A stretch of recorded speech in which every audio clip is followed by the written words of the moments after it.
Good morning विद्यार्थियों। देखिए आज हम नई क्लास लेकर हाजिर है। तुलसीदास जी का पिछला अध्याय हमने पढ़ा और जो है पिछला प्रकरण तुलसीदास जी के दो दोहे हो चुके थे। तुलसीदास जी के जीवन के बारे में हमने जाना कि तुलसीदास जी किस प्रकार जो है एक पत्नी प्रेम से विहीन होकर के राम प्रेम में लीन हो जाते हैं। पत्नी के द्वारा कहे हुए दो वचन और इनका जीवन के विषय में हमने जाना कि ये जो है जन्म से इनके मुंह में दांत थे, तो इनके माता पिता जो है पौराणिक परंपरा और कथनासा आडंबर के अनुसार जो है इनको तज दिया। तो मुनिया नाम की जो स्त्री इन्होंने जो है उनको पालन पोषण किया। तो इस प्रकार जो है ये इनकी जो पत्नी थी रत्नावली, इनकी पत्नी का नाम क्या था? रत्नावली।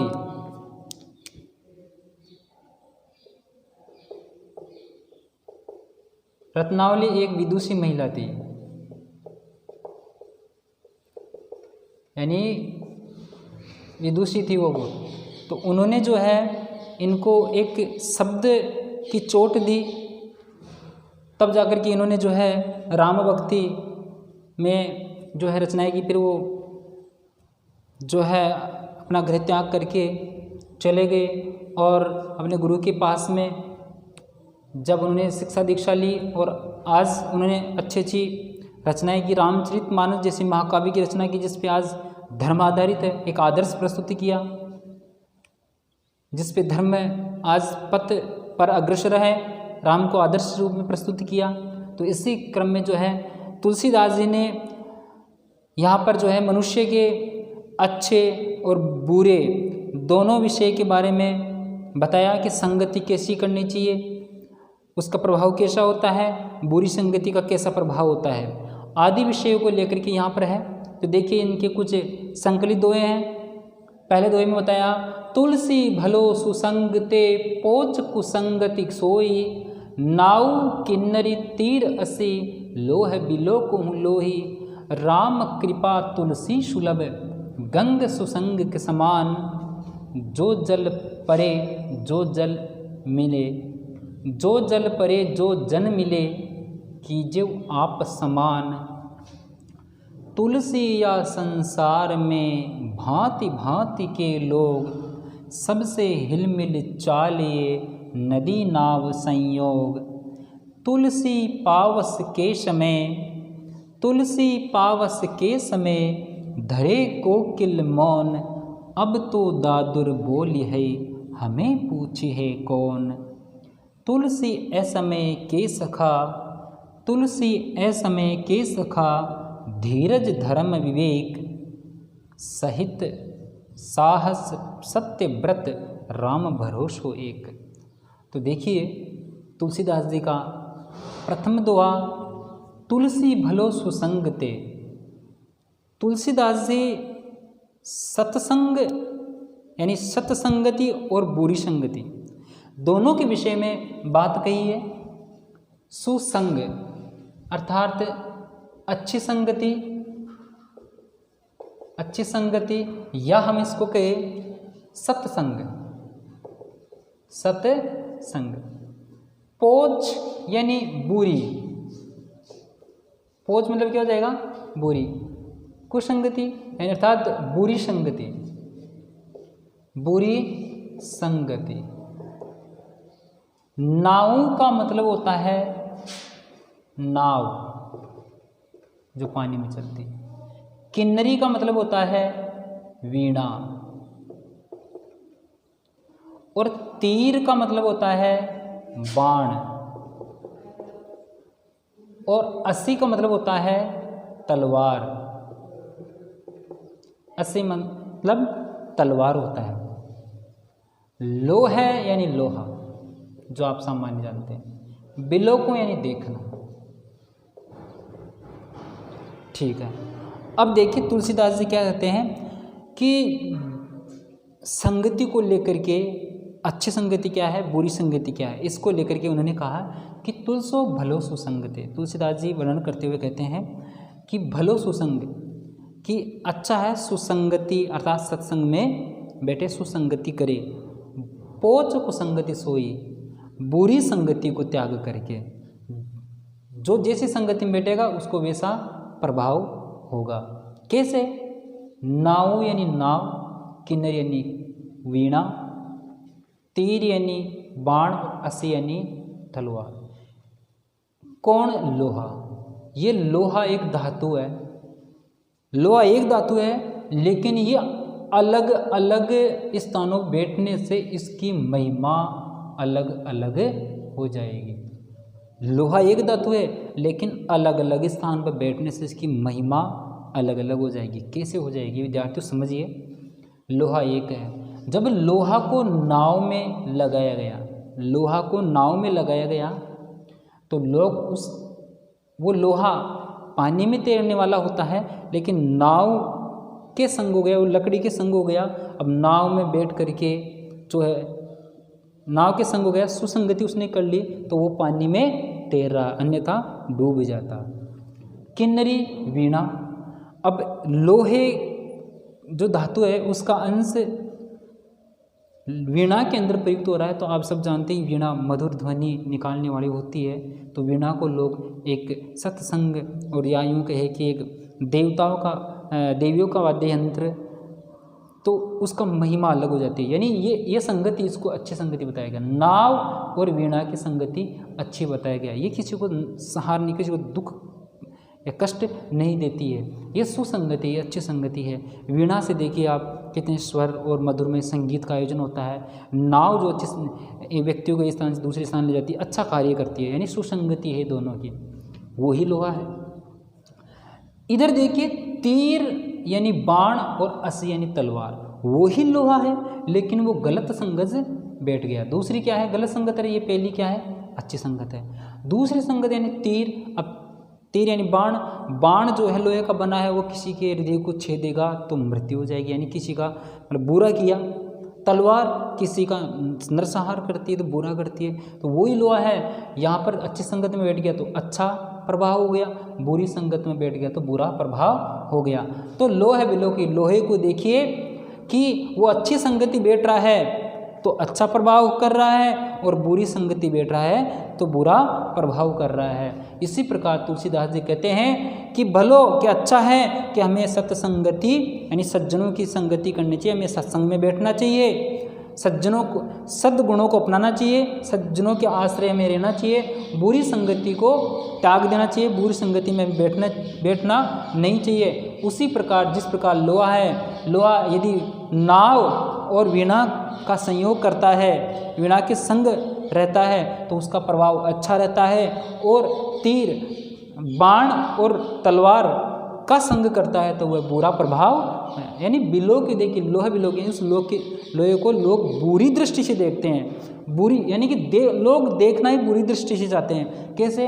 धातु एक ही, लेकिन नाव में प्रयुक्त हुआ लोग उसको अच्छा देखते हैं, वीणा में प्रयुक्त हुआ लोग अच्छा देखते हैं, लेकिन वो ही लोहा यदि बाण और तलवार के रूप में बन गया तो लोग उसको घृणित दृष्टि से देखेंगे कि ये तलवार है, ये बाण है, ये क्या करने वाली है? घातक, यानी घात करने वाली चीज़ें है। तो ये बुराई का अंश है, तो इसलिए बुराई में बैठ गया। तो इसीलिए लोग तुलसीदास जी कहते हैं कि हमें जो है यानी भला उसी में है, हमें सत्संगत अच्छा सज्जनों की संगति करनी चाहिए, अच्छे गुणों को ग्रहण करना चाहिए, बुरे गुणों को बुरी संगति में छोड़ना चाहिए, बुरी संगति उसी प्रकार देखना चाहिए जिस प्रकार लोहे नाव किन्नरी, अच्छी संगति को तो नाव यानी नाव और किन्नरी वीणा के रूप में, और बुरी संगति को तीर और तलवार के रूप में देखना चाहिए। इसी प्रकार सद्गुण क्या है, बुरी संगति क्या है, दोनों के विषय में तुलसीदास जी ने यहाँ पर वर्णन किया है। इसी प्रकार आगे चलते हैं।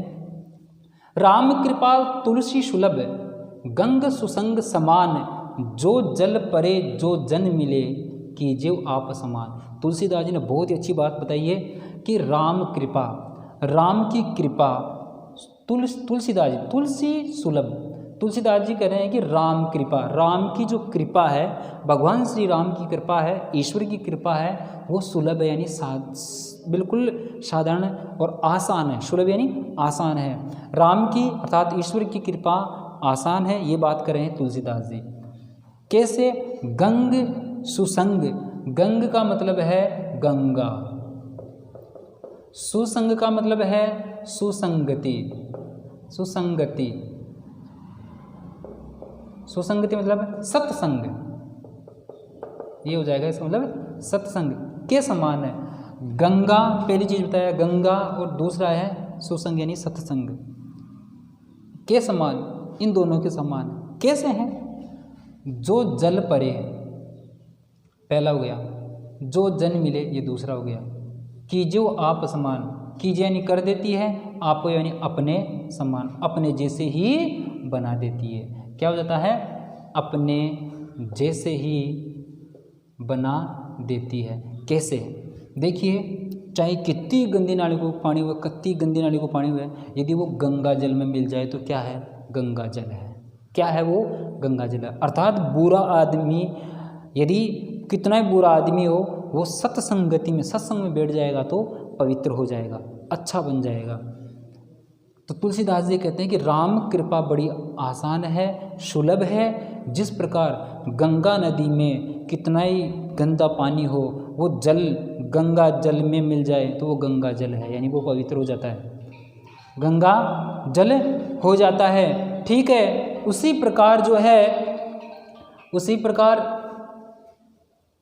सुसंग, जो जन मिले, जो जन यानी वे लोग जो सुसंगति कर ले, अर्थात सत्संग में बैठने, कितने बुरे लोग हो, यदि सत्संग में बैठ जाता है तो उसके अच्छा और क्या बुरा है जान लेता है। बुरा व्यक्ति भी सत्संग में बैठने से अच्छा हो जाता है। व्यक्ति चाहे कितना बुरा हो, यदि वो सत्संग में बैठ गया तो वो अच्छा हो जाता है। तो दो उदाहरण पेश किए हैं, दो उदाहरण पेश किए हैं, दोनों उदाहरण पेश किए हैं, और उनको बोल दे क्या जाए। पहला उदाहरण है, बुला लो उनको। पहला उदाहरण है कि गंगा, दूसरा उदाहरण है सत्संग। गंगा और सत्संग, तो इसमें इसका भावार्थ ये है विद्यार्थियों, तुलसीदास जी ये कह रहे हैं कि राम की कृपा बड़ी आसान है, हम यदि प्राप्त करना चाहे तो बड़ी आसान है, बड़ी सुलभ है। कैसे? यहाँ दृष्टांत दिया है, उदाहरण दिया है कि जिस प्रकार गंगा का पानी, हम हिंदू धर्म वाले लोग, हिंदू धर्म में जो है पवित्र माना गया सबसे गंगा जल को, उसी प्रकार चाहे कितना ही गंदा पानी हो, यदि गंगा के पानी में मिल जाता है तो वो गंगा जल हो जाता है, पवित्र हो जाता है। ठीक उसी प्रकार चाहे लोग, आदमी कितना भी बुरा क्यों ना हो, यदि वो सत्संग में बैठ गया, सत्संग में बैठ गया, जो जन मिले, जो जन सत्संग में बैठ जाता है, जो जन सत्संग में बैठ जाता है, सत्संग में बैठने गंगा की बात ही, वो भी पवित्र और अच्छा बन जाता है। कि जो आप समान वो अपने समान कर लेते हैं। जिस प्रकार एक बुरे जल को, अर्थात गंदे जल को गंगा का जल अपने समान पवित्र बना लेता है, ठीक उसी प्रकार सत्संग भी बुरे व्यक्ति को अपनी तरह पवित्र और अच्छा बना लेती है। ये इसका मूल भाव है। चलिए आगे, अपने समान, की जो आप समान, इसका मतलब होता है अपने समान ही बना लेती है। ठीक है, अब चलते हैं आगे। तुलसी या संसार में भांति भांति के लोग, सबसे हिलमिल चालिए नदी नाव संयोग। देखिए, तुलसीदास ने बड़े मार्मिक ढंग से, बड़े एक उत्कृष्ट और यूँ कहे कि बड़े भाव गंभीरता के साथ में हमें एक निर्देश और एक उपदेश दिया है। वो उपदेश देते हुए कहते हैं कि तुलसी या संसार में, तुलसीदास जी कहते हैं कि संसार में, इस समस्त संसार में भांति भांति के लोग, अनेक प्रकार के, अलग अलग प्रकार के लोग निवास करते हैं, अलग अलग मनोवृत्ति के लोग निवास करते हैं, रहते हैं। तो सबसे हिल मिल चालिए, हमें सबसे मिलजुल करके उनके साथ में चलना चाहिए, एक साथ चलना चाहिए। सभी विचारों को, समान विचारों को रखते हुए हमें जो है उन सभी के साथ में मिलजुल के चलना चाहिए। किस प्रकार? नदी नाव संयोग। जिस प्रकार नदी और नाव का संयोग होता है, उस नाव में बैठे अनेक प्रकार के लोग जो है वो अलग अलग स्थान से होते हैं, लेकिन सभी का मत उस नाव में एक होता है। और जैसे ही वो पार करके जाते हैं, नदी अपने गंतव्य या निश्चित स्थान पर छोड़ती है उन लोगों को, तो नाव में बैठे हैं तब तक वो एक होते हैं, अलग अलग हैं परंतु एक रहते हैं, एक विचार से रहते हैं, एक ही मनोवृत्ति से रहते हैं। परंतु जैसे नाव से उतर कर जाते हैं तो सब अलग अलग स्थान पर चले जाते हैं। इस प्रकार अलग अलग स्थान पर जाते हुए भी वो नाव में बैठे हैं, तो वो नाव में बैठे हुए सभी का मत या मनोवृत्ति एक होती है, जिससे प्रकार नदी का और नाव का संयोग होता है। और नदी नाव में बैठे व्यक्ति सभी लोग जो अलग अलग मनोवृत्ति के होते हैं, सभी का मत उस समय उस नाव में बैठे हुए एक ही मत होता है। उसी प्रकार कहा गया है, तुलसीदास जी कहते हैं कि संसार में अलग अलग प्रकार के या अनेक प्रकार के विचारों के लोग, मनोवृत्ति के लोग रहते हैं, तो हमें सबसे हिल मिल के चलना चाहिए, मिलजुल करके चलना चाहिए। जिस प्रकार नदी और नाव का संयोग होता है, नदी और नाव का संयोग होता है, नदी में जो नाव है उस नाव में अनेक विचारधाराओं के लोग बैठे रहते हैं। जब तक वो नाव जल में अर्थात नदी में चलती रहती है, सभी लोगों का मत जो है एक होता है। और जब वो व्यक्ति नाव से उतर करके अलग अलग स्थान पर चले जाते हैं, ठीक उसी प्रकार हमें एक नदी नाव की तरह मिलजुल करके चलना चाहिए। आगे चलते हैं, फिर कहते हैं, तुलसी पावस के समय धरे कोकिलन मौन, अब तो दादुर बोल है हमें पूछिए कौन। समय की महत्ता बताई गई है इसमें। तुलसीदास ने बहुत अच्छी बात कही है कि समय सबसे बड़ा बलवान होता है, कि समय समय पर आदमी की पूछ होती है।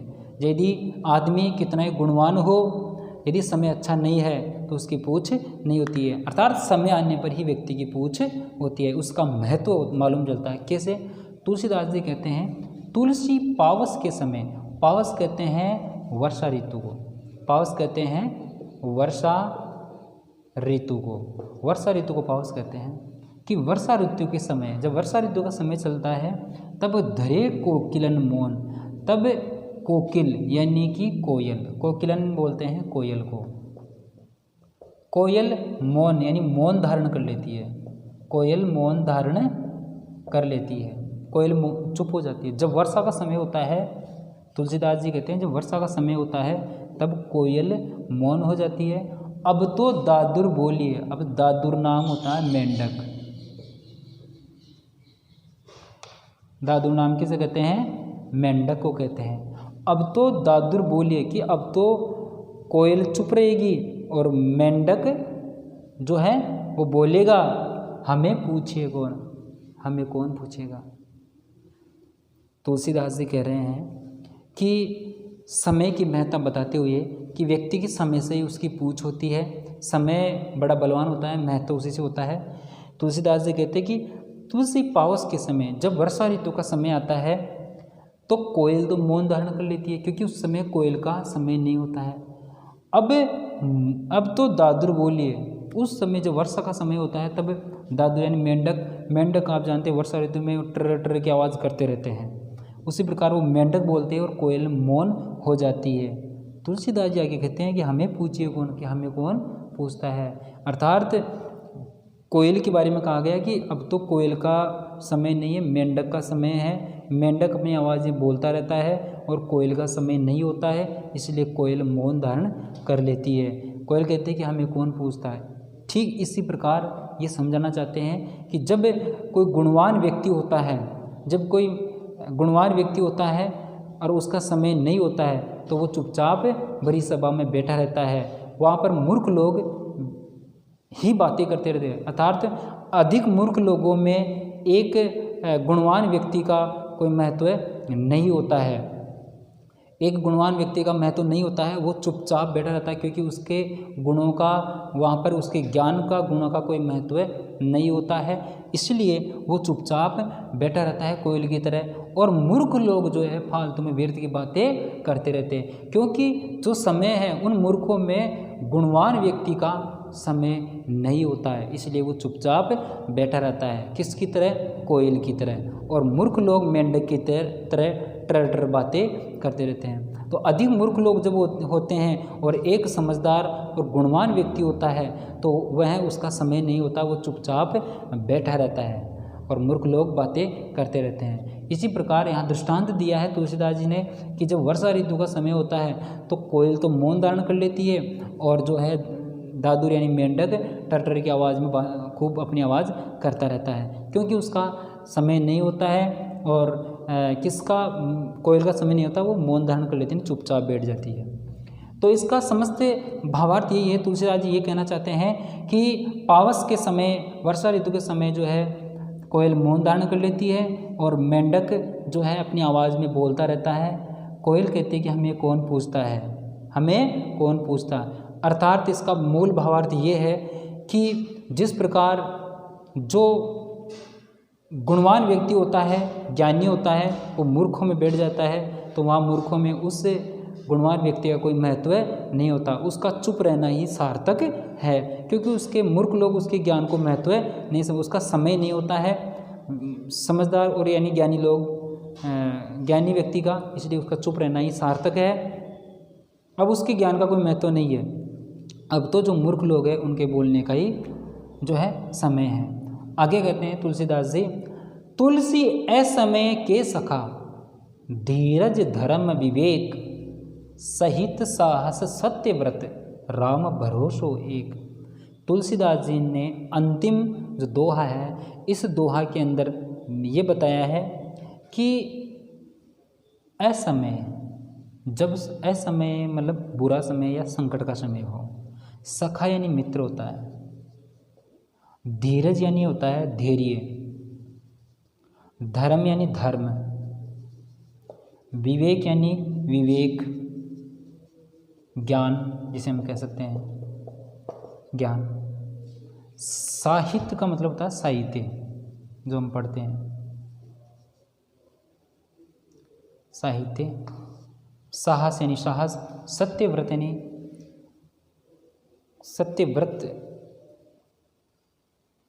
हम व्रत करते हैं, व्रत धारण करते हैं, वचन धारण करते हैं, तो सत्यव्रत का पालन करना, संकल्प लेना, सत्यव्रत यानी संकल्प लेना।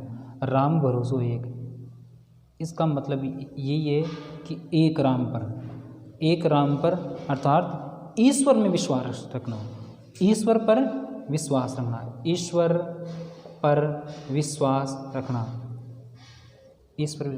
अब देखिए समझिए इसको, तुलसीदास जी ये कहते हैं कि जब व्यक्ति का बुरा समय होता है, तुलसीदास जी जो समय और का जो है वर्णन करते हुए कहते हैं कि यदि व्यक्ति का बुरा समय होता है तो उस बुरे समय में उसके जो सखा है वो मित्र कौन कौन से हैं, संकट के समय में उसके मित्र कौन कौन है, तो बताया है कि धीरज धैर्य। जब व्यक्ति का बुरा समय होता है तो उसका साथी कौन होता है, उसका बुरे समय का साथी कौन होता है, धीरज धैर्य। धर्म, उसका जो अपना धर्म होता है, धर्म में क्या उसे सिखाता है, विवेक ज्ञान, साहित्य यानी उसका साहित्य, साहित्य में क्या ज्ञान उसे अर्जन हुआ है, और साहस, उसमें साहस का बल होना चाहिए, सत्यव्रत, और सत्यव्रत का पालन करने वाला होना चाहिए। ये सब धारण करते हुए अपने ईश्वर पर विश्वास रखे तो वह संकट के समय को पार कर जाता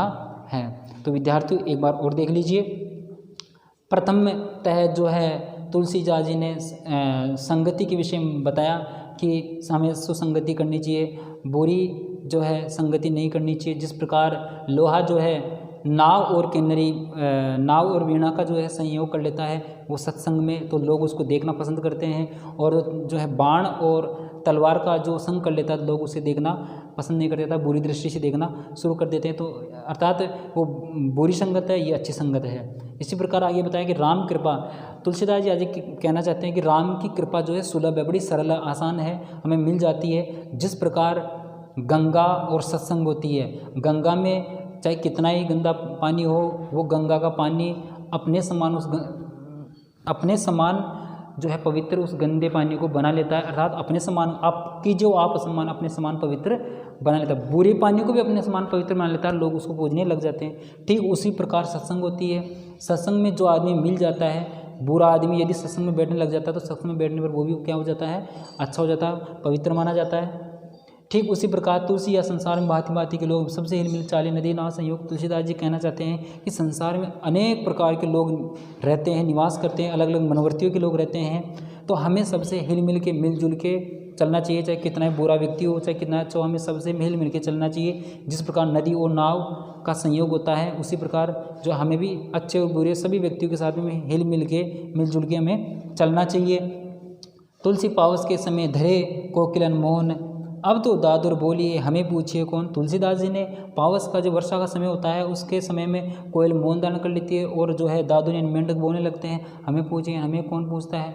जिस प्रकार कोयल जो है वर्षा के समय में चुप यानी मौन धारण कर लेती है, वो बोलती नहीं है और मेंढक बोलने लग जाते हैं, क्योंकि कोयल का उस समय नहीं होता, उसका वक्त नहीं होता है और वो मौन धारण कर लेती है। वो कहती है कि हमें कौन पूछा है, क्योंकि उस समय पूछ किसकी हो जाती है, मेंढक की हो जाती है।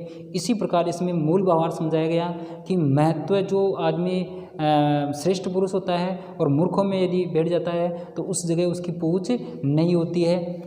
यदि उस समय जो है मूर्ख लोगों का समय होता है, वो मूर्ख लोगों की बातें करते रहते हैं। ठीक है, आगे बताया कि तुलसी असमय के सका। तुलसीदास जी ने वर्णन करते हुए बताया कि असमय यानी संकट के समय जो उसके मित्र होते हैं, व्यक्ति के संकट के समय मित्र होते हैं, वो कौन कौन से होते हैं। देखिए, धीरज धैर्य रखना, धर्म यानी उसको धर्म उसे क्या सिखाता है, वो धर्म पर आश्रित रहे, धर्म को छोड़े नहीं, धर्म पर आश्रित रहे। विवेक ज्ञान रखे, विवेक रखे और साहित्य उसका साहित्य है, साहसपूर्ण कार्य करे और सत्यव्रत सत्य कुशलता रखे और एक राम पर आश्रित होकर अर्थात ईश्वर विश्वास रख के इन सब का पालन करके जो है मनुष्य संकट की घड़ी को त्याग देता है। इसी प्रकार आज आपका तुलसीदास जी का जो टॉपिक है वो पूर्ण होता है। विद्यार्थियों, हम अब अगली क्लास में जो है आगे बढ़ेंगे। धन्यवाद।